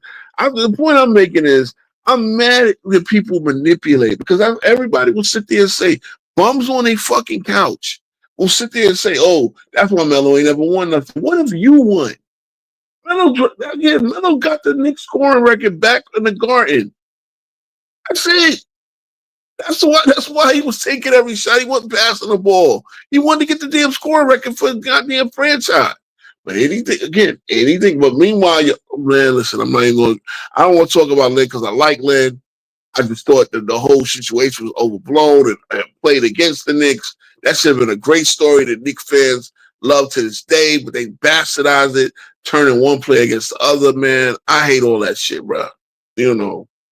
So, again, and you talk about a dude with a bag, Melo. His bag is way deeper than LeBron's. But LeBron is a greater physical talent and specimen and playmaker and all that other stuff. But Melo, man, listen, if I want to learn how to play the game, I'm looking at Melo. I'm not looking at LeBron. Period. What's up, Big K Jr.? You know what I'm saying? If I want to learn how to if I want to teach my son how to play, I'm teaching him Melo.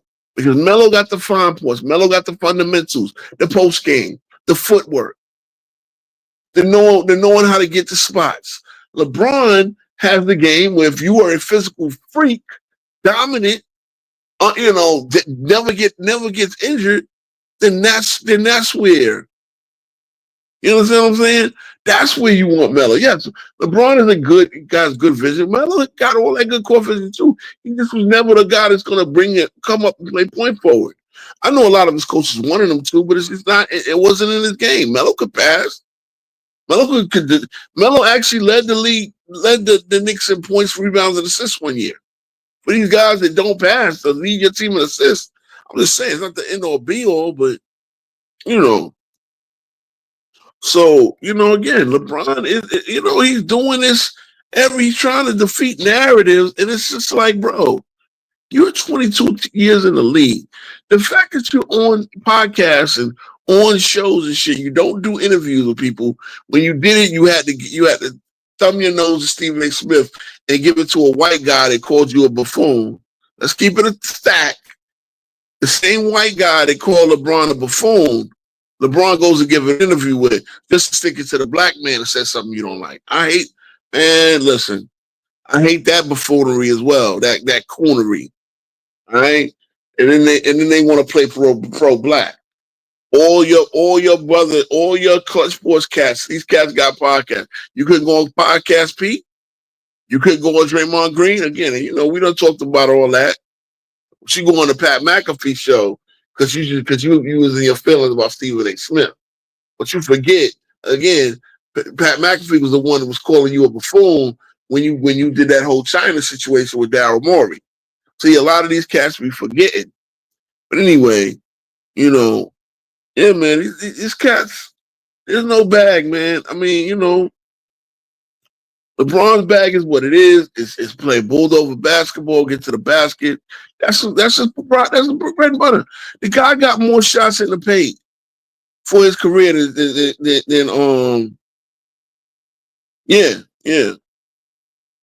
The guy got more shots in the paint than Shaq. Okay, like I'm just saying, your bag is 3 feet or a 3-pointer. Very little in between, very little go-to moves. And when Kwame Brown criticized you, everybody went, who is Kwame Brown? No, Kwame Brown speaking the truth. The guy played with Jordan and Kobe. And then who did he play with Memphis? He played with bona fide scorers, guys that could, because he knew what he was talking about. Matter of fact, it was his job to set screen for these guys.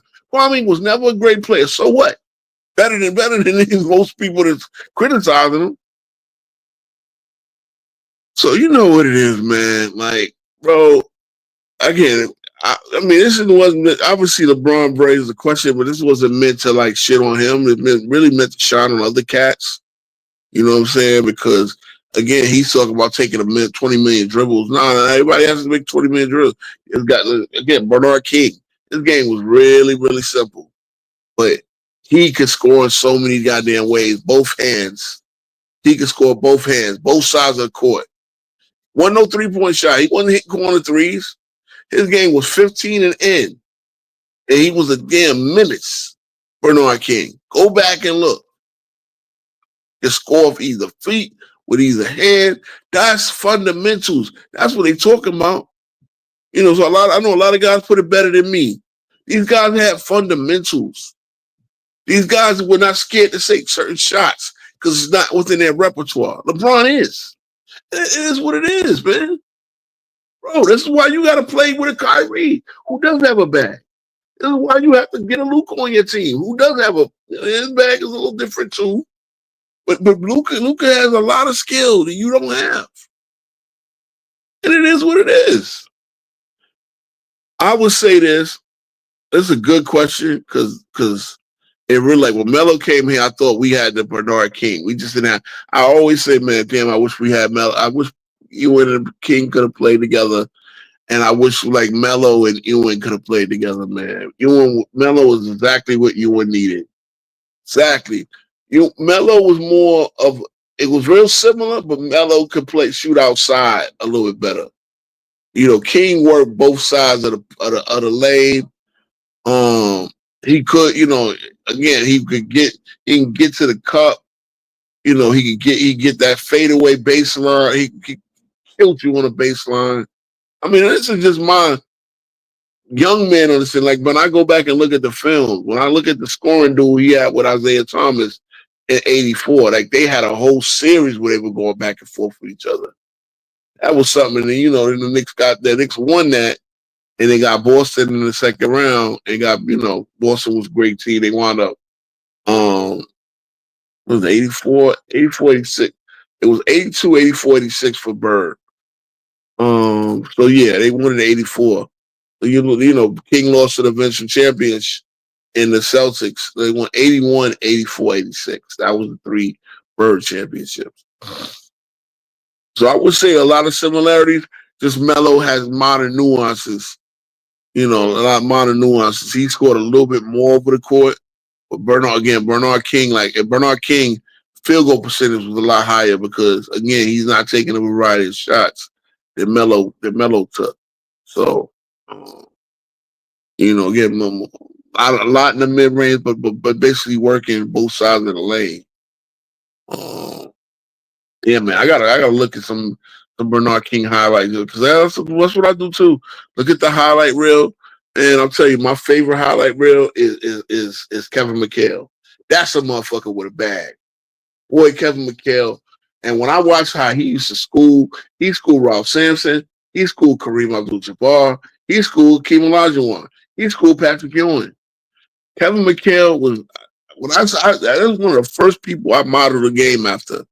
Because just watching him in the post with that long, wiry frame, just you could not guard him, bro. I'm telling you. Yeah. That was a good comparison too. Like I said, it was just Melo's modern nuances where we're shooting the 3. Remember, Bernard King, nobody shot the 3. So before he obviously tore his knee up in '85. You know, Bird had man help. I mean, Bird had man help because the Celtics were always willing and dealing to get players. You know what I'm saying? But yeah, man. Yeah, Melo. Yeah, Melo he had a lot of nuances. You shooting a 3 more in his era. You're shooting more deep mid range.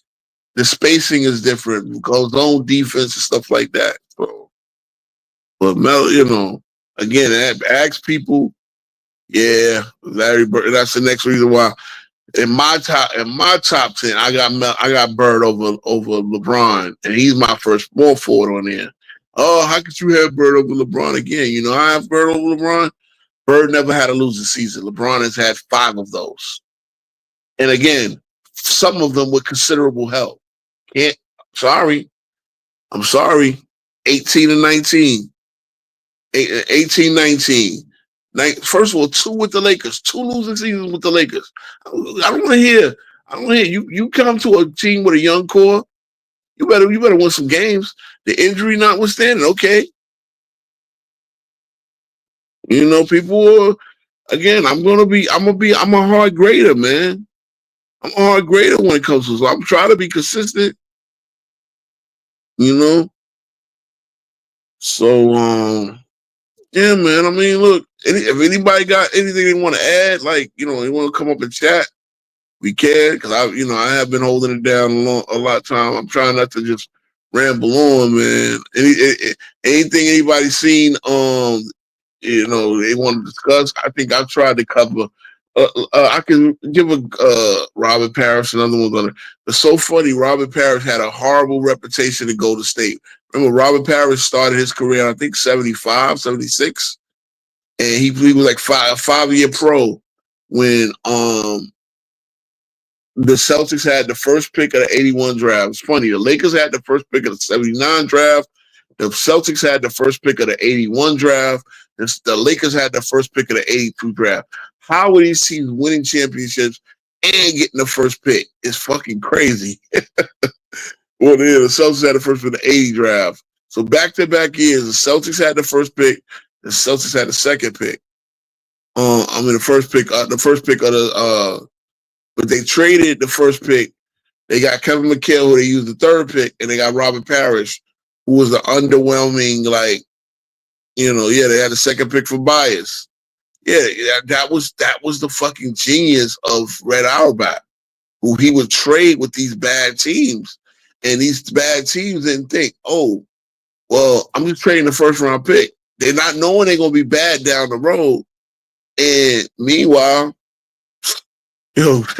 Red Auerbach, and Casey Jones, and they was killing teams just by getting those picks. It's like, yeah. So Lynn Byer is supposed to be the next guy in the Celtics machine, and unfortunately, he overdosed for coke. After first pick was Brad Daugherty, I believe, right in 86, and the Sixers had the first pick 86, but they traded to Cleveland. Yeah, these idea that they would trade, like how many superstars? Like, why would you trade picks with a superstar? They casually traded picks back then. I would have to kind of research the reason. I never really got the. I know that New Orleans traded the first round pick of 79 for Gail Goodrich. Now Gail Goodrich was still, he's a Hall of Fame himself, UCLA great. And I believe that New Orleans just needed a star to sell tickets. So again, you needed a star because you needed stars to sell tickets. These teams were desperate to get. I believe Norm Nixon was traded to San Diego, and then the Byron Scott pick, because Byron Scott was like a top first round pick. So the Lakers get Byron Scott by trading Norm Nixon. Or was they no? I think Byron Scott was drafted by the Clippers. This is when Clippers were in San Diego, and then they traded Norm Nixon for Byron Scott straight up. I believe that was the trade, or they traded the pick down the line. It was something like that. Yeah, I would have to go look.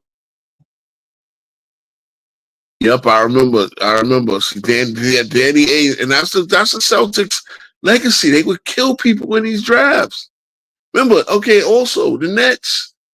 They got the pick in the first place from the fucking dumbass Nets, so the Nets traded the first round pick away, the number 1 overall pick away, for one season of Kevin Garnett and Paul Pierce and Jason Terry. Oh my God. Look, that's what I say. When people say the Knicks are unpopular, well, we did do some stupid shit out of their era. We ain't do stupid shit consistently like that, man. And some of these franchises, again, they were literally popular franchises struggling to keep the lights on, and they were just, all right, Lakers, you got an old star that y'all don't need no more, and whatever. We'll give you the first round pick, and then the team will get so bad that they get the coin flip. That's how Magic gets to the Lakers. That's how Worthy gets to the Lakers. Yeah, man. So, I like talking history. I like talking current shit, man. LeBron, bro, you've been in the league 22 years. Why are you defending your baglessness? Ain't that the truth? Yo, you saw that? Huh? We'll play a quick commercial real quick. Cool. Oh yeah, no doubt. We gotta promote this. Yeah, so we definitely, if you guys want to join, please do. But I'm gonna play it real quick. Hold on, let me find it. Yeah, we will get encyclopedia type. Listen, man, 10 Toes Down podcast. We teach, educate, and we talk the game, bro. We talk the game. How many all defense? That's And you immediate came into the open league at doors. 18, so you. So even if Kobe checked the box of like tougher competition, he doesn't win in Finals MVPs. He doesn't win MVPs. He doesn't win in all NBA selections. He doesn't win in stats. He doesn't win in everything. A lot of that is there's a guy who's not those in Steph matter. Curry's league. Hold on, but there are guys who are not Steph Curry's league who have 2 Finals MVPs. Listen, would Kareem be top 3 if he didn't have 6 Finals MVPs? Okay, here's a good one. Or 6 MVPs? Really? Yeah. I sound like one because I use your logic in a fight, and then you don't see the parallels. Because that makes you an idiot, not me. Questions before you answer questions. That's whack, man. You're whack, dude. You ask See, leading questions like big- Ray Allen, yeah. Okay. On a very small. So you can't play the he was old card. He did not impact the Miami Heat team like Dennis Rodman impacted that Bulls team. Like, let's not go that far. He impacted in that 2013 finals. In that one moment, yes.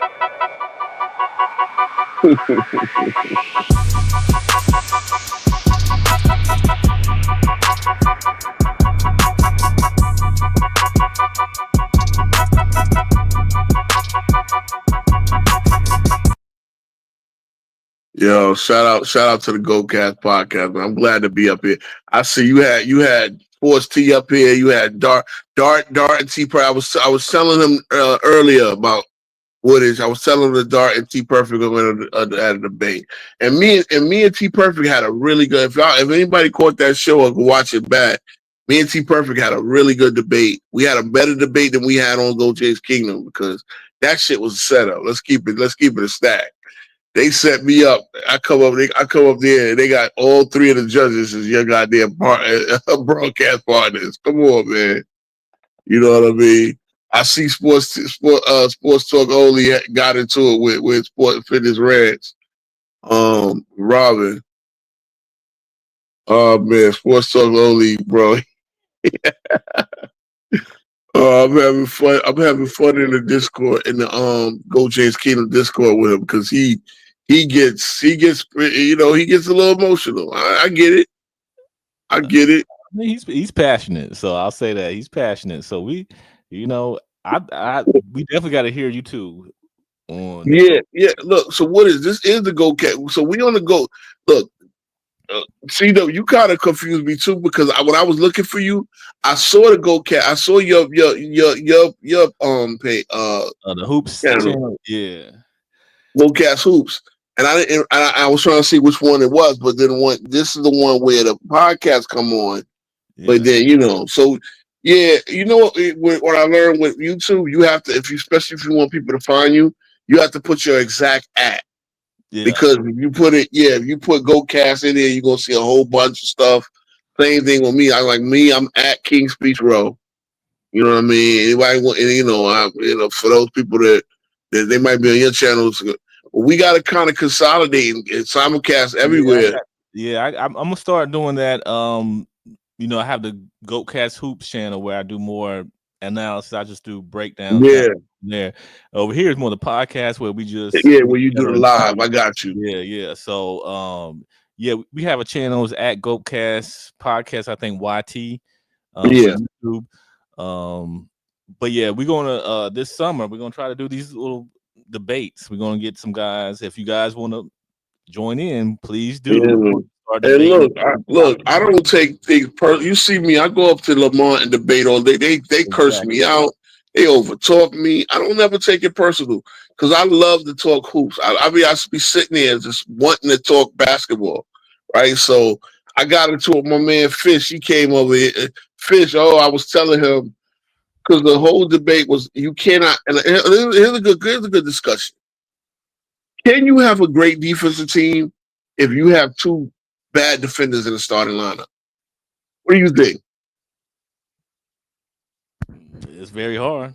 But here's the thing, right? Here's the thing. You could. All right. Now, and I won't say these teams were necessarily great defensive team, but they played in a good enough defense to win a chip. I got 5 examples where they had 2 bad defenders. A lot of times it's the backcourt, right? Let's go to 22 Warriors. Steph Curry and Jordan Poole. Are they great defenders? Absolutely not. No. 2 starters. And in the front court, and mind you, without a big front court, they didn't play a big front court. But they would the rest of the defenders, Wiggins, Draymond Green, Klay Thompson in the rotation, the whole night, even though he was a diminished version of it. The other defenders have kind of made up for where they went. So you were able to hide them, right? Yep. Same thing with the Denver Nuggets. Joker at his position is not exactly your defensive anchor. He's a solid rebounder and stuff, but he ain't the defensive anchor you need. And Michael Porter Jr. is straight up dirty defense. That's another one. Two bad defenders won the chip. Now you can say KCP did a lot. And I'm sorry, Aaron Gordon is not a great defender. He's adequate. Appreciate it, Woodage. Yeah, no doubt. And so I got a lot of. I mean, the Warriors. I mean, not the Warriors. I go back to the 95, the 94, the 94 Rockets. Mad Max wanted his defense to stop, and neither was Kenny Smith. Now he was the guy Fish. He was mad, I guess, maybe because it's North Carolina thing. But did you ever think of Kenny Smith as a great defender? Kenny Smith? Kenny Smith. No. I know he's a Carolina boy. He's Carolina, but yeah, he KJ did that dude dirty. Now we all talk about how Akeem did your boy Robinson dirty.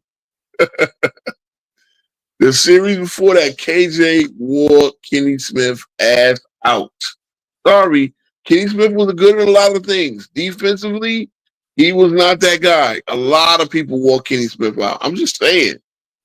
So he got mad that I bought them. I'm like, bro, I use examples from this. Okay, let's go to 2011 Mavericks. You had Jason Kidd was still savvy enough to play decent defense, but he was old, 37 years old. Dirk, was he a great defender? Not by a long shot. Absolutely not. No. Jason Terry in that mix. Basically, the only people playing defense there was Stevenson. Tyson Chandler was remember, this is why he started winning Defensive Players of the Year, because Tyson Chandler was good enough to erase a lot of defensive mistakes. Sean Marion was getting up there in age, but he was a decent defender. But they won a championship with a bunch. So my idea, Sprewell over Hubert Davis, yeah. They got the what ifs, man. That would have been crazy. Yeah, I'm not gonna call him a bust, but yeah, he wasn't what they needed in '92. I mean, he did hit the free throws, but yeah, if we had Spree, we wouldn't have needed him to hit the free throws. Magic having a Spree, I'm telling you, man. That's why that GPT did my boy Ewan bad, bro. We traded away Ross Strickland. We traded away Mark Jackson, Mark Jackson was the guy. Even when they came on the podcast together, he said, bro, I used to get this man the ball, bro. He would have been a 25-point scorer, 28-point scorer every year if the Knicks never traded Jackson. You know what I'm saying? But we traded Ross Strickland. We passed on Spree. So many things, man. The Knicks just got to make the right move, bro. That's all it is. But, but I mean, I just came up with many examples of a championship team that had 2 bad defenders. So my idea, because it's like the triangle offense. Triangle offense is based around the best scorers, and everything happens residually. If you have 3 great base defenders, you usually got to be a center. I named one example where the center was a great defender. He happened to be the star player. He was smart enough to not be a liability, and that's what it is. The 2 bad defenders have to be smart. The coach has to be smart enough to hide them, but they also have to be smart enough to not be liabilities, because at the end of the day, you really it's only one ball. So nobody can. It's not like the '90s where you could run that 1-4 flat and get one guy on the isolation island. Because even then, all right, if the point guard, if Michael Jordan, and I'm guarding him with the shooting guard is a weak defender. I'm not guarding him with I'm not guarding him with the shooting guard. I'm going to pick my strong defender, which is a small forward on him, right? So I'm never going to let my one bad defender get caught in too many ISOs.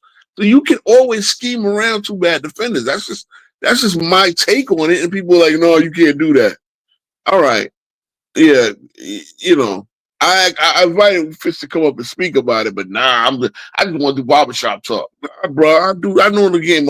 Give me, bro, they've been in conversations with me. They know I know this game a little bit. I'm not acting like I know everything, but goddamn. And guess what? That's all we doing up here anyway is barbershop talk. Look, like that was an insult. Like all of a sudden you coming with look, I respect Fish, but Fish, we go back and forth in the chat, and we go back and forth when they actually open up the call line. But nah, man, like come on. But yeah, I mean, if you got anything, we did promote the what's the name, and I want to really get in. I want to get into doing some clip, man, because some of my rants and rambles, I like listening to them back, bro, because I got to listen to that Travis debate that we had up here because we had a really good discussion, man. We had a really good discussion, and I respect for him, but I also see how he sees the game flawed.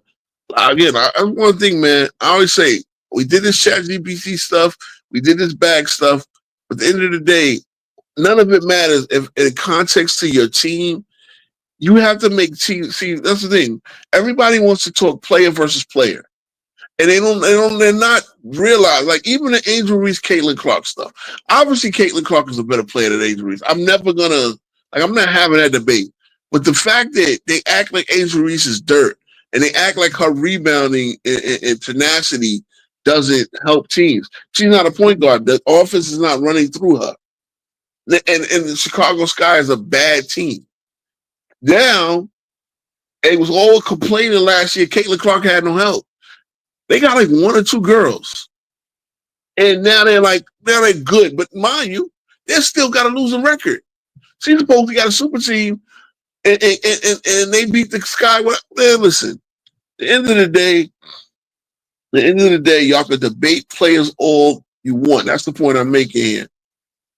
But if it ain't in the context of good team play, who cares? Debating player versus player. My point is, and that's the next thing. I got to put that in my ChatGPT verbiage too, because the real talk is, I want the guy who I can count on with my life on the line. That's at the end of the day. You can tell me that Jordan and LeBron are equal. Okay, accolades, score, all of that is equal, considering Jordan only played in the league so many years, so.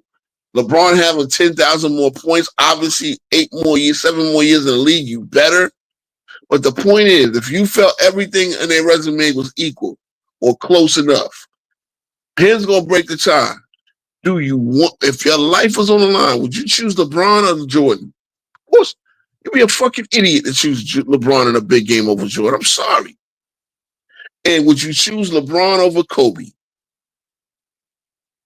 Again, you'd be an idiot. I'm taking Kobe all day long. Yeah, he might go 5 for 20-something. I know he ain't going to give up. I know LeBron, the first thing, sign of trouble. Going to pack it in. Things he just lost. He had Luka Doncic, just lost in 5. He made a pass that he couldn't catch. And he stood there watching it. Come on, man. Look. That's just my take on it, man. So if anybody, we're gonna wrap it up, man. C-Dub. But this was a good show. I just, like I said, I'm always in a mood to talk hoops. So I actually get excited. I get nervous, then I be excited because once I start talking hoops, man, I just go with it.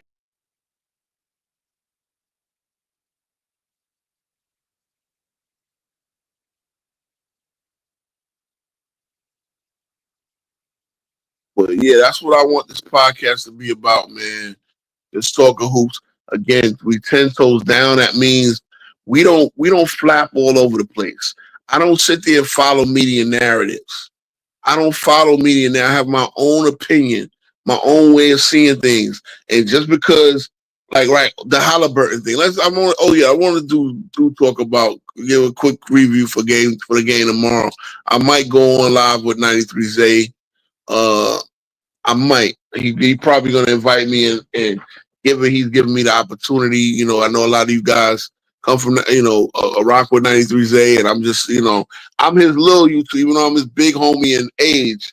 I'm his little YouTube homie, so I'm trying to learn off of him and stuff like that. He does a great job editing that video with LeBron's turnovers, how he got every turnover to go on the beat like bars, like a rapper. Every turnover dropped on a beat. That was that again. I need to do some stuff like that myself, man. For real. So, but quick on the. I think OKC is going to win game 2. I actually would give the Pacers one more game. If they don't take one, obviously if they don't take one here in Indiana, they're going to lose in 5. If they do take one, I still got them losing in 6. I think OKC, again, they're great self-correctors. Halliburton is another guy, like I said. Somebody saw me say this in real time and realized it wasn't hate. I said, notice Halliburton. He's very passive. And what he'll do is, this game is already out of hand. What he'll do is he'll score a few points. And then he wound up with 17 and 6 assists with 5 turnovers. So that looked like it wasn't as bad as a game as it was, but it was a bad game. You gave nothing early on. I understand you're not a 25-point scorer, but again, when you have a bag, you gotta, especially when you're down, you gotta keep your teams in it. These are the things that Kobe, Jordan, all these guys. You never seen them get blown out like that. Not in their best teams. Every now and then it happened, but not often. You didn't see them get blown out in the playoffs like that. No blowouts, no. Because Jordan, he had enough in his bag to when things is tough to keep teams connected. That's the deal. Halliburton, his bag is okay. I don't know, man. Like, so, but I got OKC winning by like 10 tomorrow. I got to win cup, even though it's Indiana. Let's see what Indiana's crowd. Indiana's crowd is amazing. Both of these teams' crowd are amazing. Funny for people to say that this is the WAC finals, but I just got Indiana. I mean, I got OKC winning again. Indiana every time I count them out, they come on and have a surprising performance. But I just think OKC is a better team at a different level, more weapons. If they stick to their game plan, they get Chet Holmgren involved. If they don't bury Hartenstein like they did in game 1, he's very important to their success. SGA already is, like he scored 38 in game 1, 34 last night. He is basically just waiting to crown himself Finals MVP, and that'll be something else. I mean, he's not gonna get on NBA defense, but he would have one of these Jordan seasons, Finals MVP, scoring title. He's just not gonna be on NBA defense. No, I mean, not too many people do that. LeBron never did it. I don't believe. Not that because he didn't have the scoring title. And 1 year he won the championship, Finals MVP, and was all-team first defense, almost defensive player of the year. That was 2013. He didn't win a scoring title. So, and again, I guess you say the scoring title is the least important of the 3. Of the 4, the 4 criteria, but SGA is on the verge of doing something really, really special. So, let's see. I mean, OKC was also the team. Matter of fact, let me look up real quick. Only NBA defensive teams.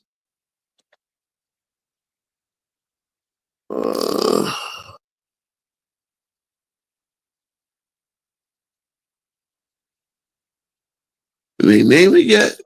Okay, Evan Mobley, Dyson Daniels, Draymond, Amen Thompson and Lou Dort. Oh, that's a good look. Lou Dort being on the All-NBA first team defense. Jalen Williams of the Thunder. So two OKC Thunder made it, but not SGA, which probably makes sense. Probably definitely makes sense. But yeah, man. So I'm gonna end it here. Thank you guys for rocking with me. I see we had a consistent 5, 6, 7. That's encouraging, man. I would love to get this number up into the teens, into the 20s. More interaction, man. Like I said, if you know anybody that wants to come up and talk the game, man, anybody just come up, man. Yeah, definitely appreciate. Hey, Tori, hold on, because Tori's my homegirl from Old Ball. She came through. Okay. Appreciate you coming through. Yeah, man. You gotta tell these brothers they want to, because I know we don't get to call up enough. We don't get to call up enough at All Ball. Remind these brothers to come over here. I do the show. I'm gonna do the show Tuesdays and Thursdays. I want to talk a little bit more nitpicks business, especially in the off season. And I love All Ball. I love how they go back and forth. I wish they did do a little bit more call up, but I understand why they don't. You understand what I'm saying? So we chop it up. But like I said, anybody want to do a after party for the All Ball TV? We could, this podcast could do it, man. You know what I'm saying? Come on over here. Was she right? She right about the small markets. But I still, like I was saying on my show the other day, on Thursday, this is great for basketball. Basketball fans love this. Like they're gonna love the basketball. The 2 games was lit. And you see really good basketball, but they're not nothing sexy. These names aren't sexy. Yeah, I love to see Jalen Williams, man. Yeah, casuals ain't gonna watch. But they ain't not gonna watch. Basketball. This is like college basketball, which is great, and people watch it. But in the NBA, if you don't have the superstars, it's a different beast. Yeah. But yeah, like I said, because I love it, bro. My background is doing all this online talking, typing. I still argue with these fools on Facebook. But I like, bro. At some point, talking to another. Those who really want to get spicy, like STO. I could see he liked to chat. He liked to chat in the chats. Pull up, STO. Again, we got to do this debate, STO. Don't duck me. You get all spicy and this, that, and the third. You get spicy with everybody. He get back because I keep reminding him how horribly wrong he was about his Lakers. Hey, I'm gonna hit him up in the email. I'll email him and see. Man. Get on this debate. You two finally get that going. Yeah, man. But yeah, all right. Appreciate that. We're about to hit midnight East Coast time. Yep, great show. Appreciate you taking the time to do your show. I love the opportunity, man. Like I said, I just like talking sports in general. So yeah, we appreciate you guys coming through, and you'll be back Thursday. We'll be back. We'll probably be on here tomorrow. I don't know what we're talking about yet. We got to figure that out, but we'll be on tomorrow. Just like my ideas be coming up the day of. I always try to hit you around your lunchtime, and you ask me, and it just so happened. The bag talk, and then looking at 93 Zay do his joint. I'm like, I don't see too much of this LeBron mind the game shit. Him making it so I'm like, we gotta talk about how much, and then Gilbert talked about it. See, that's how it go. Yeah, that's crazy. Gil, Make it, but you don't need a bag. You know you need a bag, motherfucker. You know exactly of all people Gil know. Yeah, exactly. But they got to spin the narrative because LeBron don't have a bag, and they got to make people believe that that's okay. He need them checks. He did a video on LeBron talking good about him, so he need them checks. He need them, clutch. He need them checks. So. Hold on, I want to tell Tori. I invited Fish up here. Fish was getting spicy about the Knicks. I said, bro, there's been many teams with two bad defenders that won the championship. It can be done. You know what I'm saying? And Fish he got his feelings when I talked about Kenny Smith for whatever reason. So I was like, yo, come up. We talk about it here. Like, we ain't got to keep going back and forth in the chat, because maybe you'll get what I'm coming from if you can verbalize more than chatting. You know what I'm saying? But yeah, for sure. So yeah, no, Fish came through one time, and again, I always invite cats to come up, man, and talk, have a conversation. Again, we gonna get bigger. You know, we gonna get 40, 50, 100 people in the chat eventually. I know it's coming, man. So it's coming, yeah. No doubt. You got a big following, so you know it's coming soon. Yeah, people start to hear my name, but they act like King Speech don't. They act like Roto don't come with the fire, and I guess they get mad when I correct them. You know what I'm saying? And they want to act like, nah, you don't know what you're talking about. Listen, man, I'm just a regular everyday cat. I'm just a regular everyday cat, man. When I see my perspective on the game, I just see a lot. So you might know something I don't know. You might have a point. And again, like I said, we could just, it ain't about. I'm not always trying to, because it's like, you see the game this way, I see the game this way. There's a meeting in the middle. There's a meeting of minds. You understand what I'm saying? He knew what I was talking about. He knows that there's been defensive teams with bad defense. Hey, you really have a good team. Like OKC is one of them teams, rare team where everybody can defend. The Pacers don't got good individuals. We was talking about that. The Pacers defenders are not good individually. They're really not. But collectively, in the effort and the way they scheme, they wind up playing good defense, and they damn sure put hours on. You know what I mean? So that's fair. All right, man. We're gonna end the stream here. Appreciate you guys for coming out, definitely. And subscribe, like the channel. Please give me some likes, man. I would like to get. I know I get the views. I would like to get at least 10 likes for every 6 views. You know what I'm saying? I mean, well, if I get 60 views, I would like to get 10 likes. So, a like for every 6 views would be good. Absolutely. No doubt. So I appreciate it. Definitely support King Speech and support the GoatCast podcast. And, help us grow. We're trying to grow. Yeah, man. Y'all know how this go. That HBO special.